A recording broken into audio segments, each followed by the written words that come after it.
दोस्तों, दो फ्रेंड्स होती हैं, आपस में बातचीत कर रही होती हैं। एक का नाम रेनू होता है और एक का नाम शिखा होता है। दोनों अपने घर परिवार के बारे में बातचीत कर रही होती हैं। जो रेनू होती है वो कहती है कि यार मेरे घर की स्थिति बहुत ही ज़्यादा ख़राब है और मेरे पिताजी नहीं हैं, मेरी माँ है।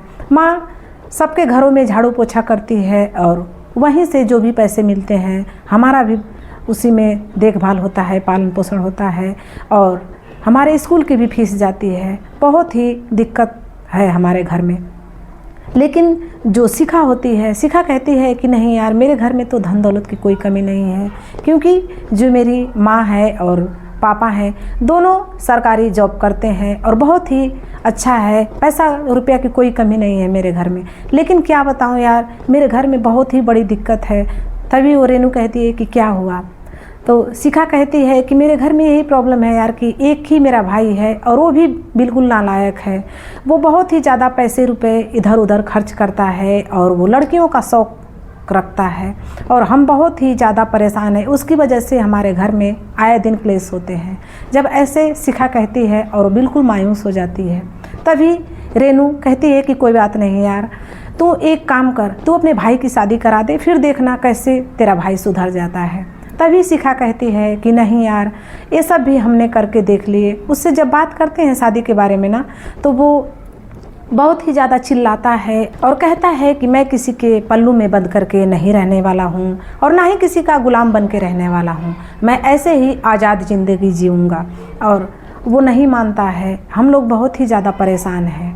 तभी जो उसकी सहेली होती है वो एक राज अपने दिल में दफन कर लेती है और छुपा लेती है। दोस्तों, वो बहुत ही गहरा राज होता है। अगर आप भी सुनेंगे तो आपके भी रोंगटे खड़े हो जाएंगे। एक बार आप सोचने पर मजबूर ज़रूर हो जाएंगे। दोस्तों, वो कौन सा राज होता है जो वो छुपा लेती है? आइए सब कुछ जानेंगे इस वीडियो के माध्यम से। दोस्तों, अगर आप हमारे चैनल पे पहली बार आए हैं तो चैनल को सब्सक्राइब कर लीजिए, वीडियो को लाइक कीजिएगा ताकि हमारा हौसला बढ़ता रहे और ऐसे ही कहानियाँ आप लोगों के लिए लाती रहूं। और आप लोगों से रिक्वेस्ट है कि इस कहानी को शेयर भी कीजिएगा और कमेंट में अपनी राय दोस्तों ज़रूर रखिएगा। तो चलिए बिना देर किए कहानी में आगे बढ़ते हैं। दोस्तों, आज की कहानी बिहार के सुपौल ज़िला की है। सुपौल ज़िला में एक परिवार होता है। परिवार में माता पिता होते हैं, 2 बच्चे होते हैं, एक बेटा और एक बेटी। परिवार काफ़ी अच्छा होता है, सब कुछ अच्छे से चल रहा होता है। लेकिन जो बेटा होता है जिसका नाम दीपक होता है, दीपक थोड़ा मनबड़ किस्म का होता है। वो शुरू से ही वो बहुत ही अपने मर्जी का काम करता है। लेकिन उस घर में पैसे रुपए की कमी ना होने के कारण किसी को इतना फ़र्क नहीं पड़ता है। लेकिन जो उसके पिताजी होते हैं वो बहुत ही ज़्यादा मना भी करते हैं और सोचते हैं कि आगे भविष्य में बहुत ही बड़ा खतरा होने वाला है। उसको मारते पीटते भी हैं और मना करते हैं, पैसे रुपए इतना खर्चा ना करो। लेकिन जो उसकी माँ होती है, दीपक की माँ, वो बीच में आ जाया करती है और वो उसको मना करती है अपने पति को कि नहीं, उसको मत मारिए, क्योंकि हमारा एक ही बेटा है, एक ही बेटी है। अगर ये पैसा नहीं खर्च करेगा तो कौन करेगा? और धीरे धीरे दोस्तों समय गुजरने लगता है। जो दीपक होता है वो 8वीं 9वीं 10वीं, जब ऐसे 10वीं पास करता है, उसके बाद जो 12वीं का जो पढ़ाई होता है, 12वीं की पढ़ाई करने के बाद उसका मन बिल्कुल भी पढ़ाई में नहीं लगता है और वो अपने मर्ज़ी से काम तो कर ही रहा होता है। वो कह देता है कि मैं नहीं पढ़ाई करूँगा, इसके बाद अब मैं घर पे रहूँगा। उसके माता पिता बहुत ही ज़्यादा परेशान होते हैं। उसको कहते हैं कि आगे एडमिशन करा लो और आगे की पढ़ाई जारी रखो, लेकिन वो मानता नहीं है और कहता है कि नहीं, मैं पढ़ाई नहीं करूँगा। दोस्तों, अब जब पढ़ाई नहीं करता है और घर पे रहने लगता है, इधर उधर फालतू दोस्तों के साथ पैसे खर्च करना और लड़कियों का शौक़ पालना उसकी बहुत बड़ी कमज़ोरी बन जाती है और धीरे धीरे देखते ही देखते वो कोठे पर भी जाना शुरू कर देता है। और जब वहाँ पे जाता है तो बहुत ही ज़्यादा पैसा खर्चा करता है। अब किसी के बस में नहीं होता है, क्योंकि माता पिता भी बहुत ही ज़्यादा उसे डांटते बोलते हैं, उसका कोई असर उस पर नहीं पड़ता है। तभी जो उसकी माँ होती है, जो पहले उसको बढ़ावा देती थी, अब यही कहती है कि भगवान ऐसा बेटा किसी को ना ही दे, अगर दे तो अच्छा दे। वो ऐसे अब कहने लगती हैं। उनको भी समझ में आ जाता है, क्योंकि जो दीपक होता है वो बहुत ही ज़्यादा नाक में दम कर देता है और धीरे धीरे समय गुजरने लगता है। जो शिखा होती है, शिखा की भी पढ़ाई आगे बढ़ने लगती है और वो जब ग्रेजुएशन में एडमिशन लेती है तो ग्रेजुएशन में एडमिशन लेने के बाद वो जब भी घर से बाहर निकलती है तो गांव के जो लोग होते हैं वो बहुत ही ज़्यादा उसके भाई के बारे में और उसके परिवार के बारे में भला बुरा कहते हैं और कहते हैं कि इसका भाई तो बिल्कुल नालायक हो गया है, इसका भाई तो आए दिन कोठे पे जाता है और ना जाने क्या क्या करता है, बहुत ही गंदा है। जब ऐसे कहते हैं लोग और ये भी कहते हैं कि घर में जवान बहन बैठी है, उसको तो कोई चिंता ही नहीं है कि उसकी शादी करानी है कि नहीं, बहुत तरह की बातें लोग करते हैं। तो शिखा जब सुनती है उसको भी बहुत ही ज़्यादा दुख होता है और वो यही सोचती है कि भगवान कैसा भाई हमें दे दिया और आज इसकी वजह से हमें कितना भला बुरा सुनना पड़ रहा है। और जब उसके माता पिता भी सुनते हैं उन लोगों को भी काफ़ी तकलीफ़ होती है, वो लोग भी बहुत ज़्यादा परेशान होते हैं। और ऐसे ही एक दिन शिखा अपने नए नए क्लास में अभी ज्वाइन कर रही होती है कि उसी टाइम उसकी मुलाकात एक फ्रेंड से होती है जिसका नाम रेनू होता है। रेनू बहुत ही मिडिल क्लास फैमिली से बिलोंग करती है, उसके पापा जी नहीं होते हैं और पिताजी के ना होने के कारण रेनू की आर्थिक स्थिति भी बहुत ही ज़्यादा ख़राब होती है। और दोनों जब फ्रेंड्स एक साथ बैठती हैं तो अपने घर परिवार के बारे में बातचीत करने लगती हैं। लोग अपने अपने घर के बारे में कहने लगती हैं। जो रेनू होती है वो कहती है कि यार मेरी स्थिति, जो मेरे घर की स्थिति है बहुत ही ज़्यादा ख़राब है। मेरे घर में मेरे पिताजी नहीं हैं और पिताजी के ना होने के कारण हम लोगों को बहुत ही दिक्कतों का सामना करना पड़ता है, क्योंकि मेरी जो माँ है वो अकेले सबके घरों में झाड़ू पोछा का काम करती है और उसी से हम लोगों का पेट पालती है और हमारी फीस भी भरती है। बड़ी मुश्किल से तो हम लोग पढ़ाई करते हैं। लेकिन जो शिखा होती है वो यही बात कहती है कि नहीं यार, मेरे घर में तो सब कुछ सक्षम है, धन दौलत भी काफ़ी है, पैसे रुपए की कोई कमी नहीं है, क्योंकि जो मेरे मम्मी पापा हैं वो सरकारी जॉब करते हैं और बहुत ही धन दौलत है हमारे घर में, लेकिन एक चीज़ का अभाव है। तभी रेनू कहती है कि क्या हुआ? तो शिखा कहती है कि मेरा भाई एक ही है लेकिन बिल्कुल नालायक है, वो तो नाक में दम करके रखा है। हम लोग तो यही सोचते हैं कि अगर वो नहीं भी होता तो भी अच्छा होता, ऐसी औलाद ऐसे भाई से तो अच्छा है कि ना ही हो तो अच्छा है। तभी रेनू कहती है कि क्या हुआ, क्या करता है? तभी वो सारी बात बताने लगती है और कहती है कि वो लड़कियों का शौक़ करता है, कोठे पर जाता है और बहुत जो अजीब अजीब नशा होता है वो सब कुछ करता है, जुआ वगैरह सब कुछ खेलता है, यानी कि हम लोगों को बर्बाद करने पर तुला है और सुधरने का नाम ही नहीं लेता। तभी रेनू कहती है कि यार तू चिंता ना कर, उसकी शादी करा दे और इसके बाद देखना वो कैसे सुधर जाएगा। तभी शिखा कहती है कि नहीं यार, हम लोगों ने सब कुछ ट्राई करके देख लिया है। उससे जब बात करते हैं शादी के बारे में तो वो चिढ़ जाता है, चिल्लाता है और कहता है कि मुझे किसी के पल्लू में बंद करके नहीं रहना, मुझे आज़ाद ज़िंदगी जीनी है, मैं किसी का गुलाम बन के थोड़े ना रहूँगा। जब ऐसे बोलता है यार, फिर उसके आगे हम लोग क्या करें? तभी रेनू कहती है कि कोई बात नहीं, इसका भी सोल्यूशन है। तभी शिखा कहती है कि हाँ बता, क्या करना होगा हम लोगों को?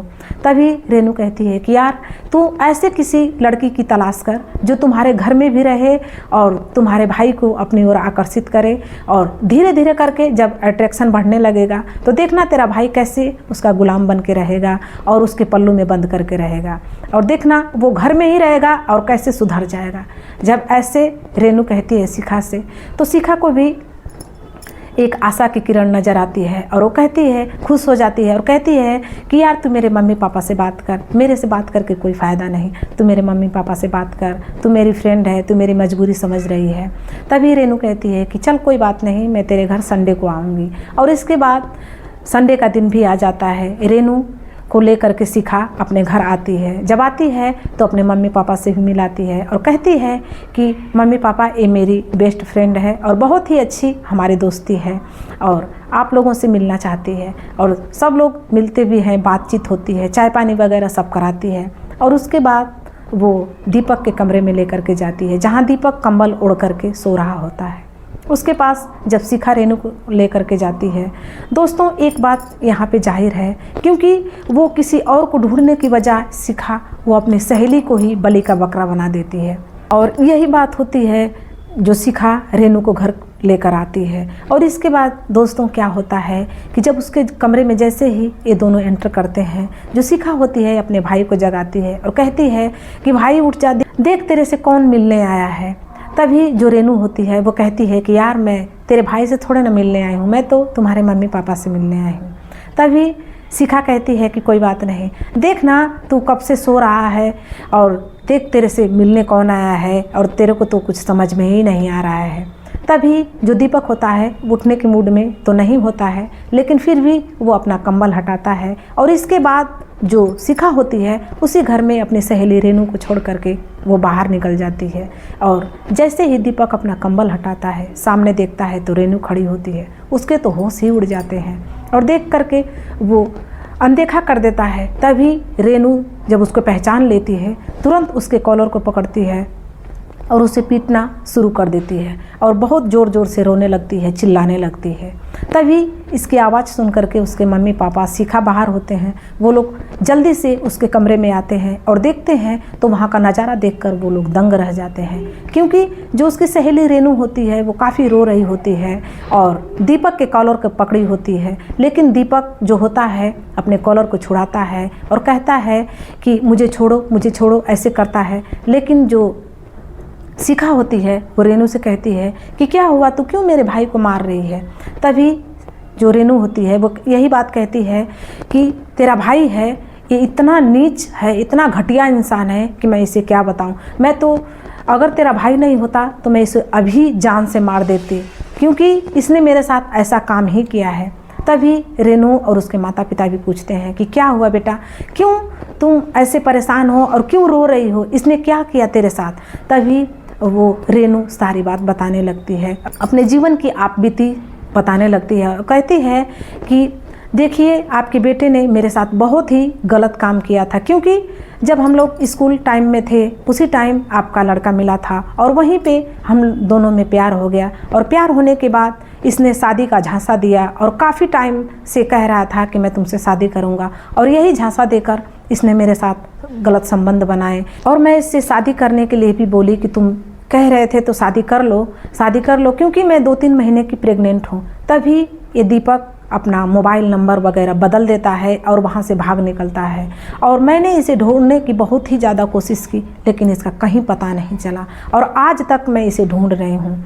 मेरा बेटा पैदा भी हो गया और घर वाले भी बार बार कहते थे कि इसका ऑपरेशन करा दो। जब उसका पता नहीं है, जो तुमसे शादी ही नहीं कर सकता, तो किसके सहारे पे इसे पैदा कर रही हो। लेकिन मैंने जिद ठानी थी कि नहीं, मैं इसको पैदा करूंगी और इसको इस दुनिया में ले आऊंगी और उसके बाद जब वो मिलेगा फिर मैं उसकी बहुत अच्छी तरह से खातिरदारी करूंगी। आज तक मुझे कहीं पता नहीं चला इसका और इसके बाद वो मेरा बेटा आज 6 महीने का भी हो गया है। तभी उसके माता पिता कहते हैं कि हम लोग ऐसे नहीं मानेंगे, क्योंकि हमें तो यकीन नहीं है कि जो दीपक है ऐसा काम कर सकता है। लेकिन जो रेनू होती है वो यही बात कहते कहते बहुत ही ज़्यादा रोती है और कहती है कि तू मुझे पहचान रहा है। वो दीपक पहचानने से भी इनकार करता है और कहता है कि मैं तुझे नहीं पहचान रहा हूँ, तुम पता नहीं कौन हो। लेकिन रेनू अपनी हिम्मत नहीं हारती है और कहती है कि मैं अभी पुलिस को बुला रही हूँ, इसके बाद तो तू अपने आप पहचान लेगा। लेकिन जब रेनू का गुस्सा उसके माता पिता और शिखा देखते हैं तो वो कहते हैं कि भाई अगर तू पहचान रहा है तो बता दे कि तू इसे पहचानता है, जानता है और तूने इसके साथ नीच हरकत की है। तभी दीपक को समझ में आ जाता है और वो सोच लेता है कि हो सकता है तो ये पुलिस को बुला दे और इसके बाद वो कहता है कि हाँ मैं इसको पहचानता हूँ और मैंने इसके साथ गलत काम किए थे, हमने प्यार किया था और सही बात है कि मैंने इसे शादी का झांसा भी दिया था और मैंने इससे शादी नहीं की। तभी जो शिखा के माता पिता होते हैं वो कहते हैं कि बेटी यहाँ पे पुलिस को बुलाने की कोई ज़रूरत नहीं है, हम लोग तुम्हारे दर्द को समझ रहे हैं, लेकिन वो बच्चा कहाँ है, उस बच्चे को लेकर के आओ। दूसरे ही दिन उस बच्चे को लेकर के रेनू उसके घर पे आती है और जब उसके माता पिता, दीपक के माता पिता देखते हैं बच्चे को तो हूबहू अपने बाप पे गया होता है, यानी कि वो दीपक को बिल्कुल ही उसका चेहरा दीपक को होता है। जब वो लोग देखते हैं तो उन्हें यकीन हो जाता है कि सच में ये दीपक का बेटा है। उसके बाद उसके माता पिता, शिखा के माता पिता दीपक की और रेनू की बड़े ही धूमधाम से शादी करा देते हैं और शादी होने के बाद जो दीपक होता है उसके अंदर तो काफ़ी ऐब होते ही हैं, लेकिन वो धीरे धीरे करके वो अपनी एक एक गलतियाँ सुधारते और रेनू भी उसे बार बार टोका टाकी करती है और गलत जो ऐब होते हैं, गलत नशा होता है, गलत जो उसकी आदत होती है, उसको छोड़ने के लिए उसे प्यार से कहती है और धीरे धीरे करके जो दीपक होता है वो रास्ते पर आ जाता है, यानी कि वो सुधर जाता है और बहुत ही अच्छे से उनकी ज़िंदगी कटने लगती है, क्योंकि एक ज़िंदगी बर्बाद होते होते बच जाती है। दोस्तों, एक कहानी हमें यही सिखाती है कि किसी की ज़िंदगी बर्बाद नहीं करनी चाहिए, किसी की ज़िंदगी से नहीं खेलना चाहिए। अगर हमें शादी करने की क्षमता नहीं है, शादी हम नहीं कर सकते, तो ऐसा गलत काम किसी के साथ नहीं करना चाहिए, क्योंकि इसी के चलते उसके पिताजी की भी डेथ हो गई थी। इसी सदमे के कारण जो रेनू के पिताजी थे वो डेथ कर गए थे और उसका परिवार बिल्कुल बिखर गया था, क्योंकि उसकी माँ रोड पे आ गई थी, उनके बच्चे भी रोड पे आ गए थे। लेकिन उनकी माँ इतनी समझदार थी कि लोगों के घरों में झाड़ू पोछा का काम करके अपनी बेटी का पेट और अपना पेट और अपने जो भी खर्चे होते हैं वो सब कुछ संभाल लेती है। लेकिन दोस्तों, ऐसा किसी के साथ नहीं करना चाहिए। दोस्तों, आप लोगों को ये कहानी कैसी लगी आप लोग कमेंट में ज़रूर बताइएगा। मिलते हैं नेक्स्ट वीडियो में, तब तक के लिए धन्यवाद।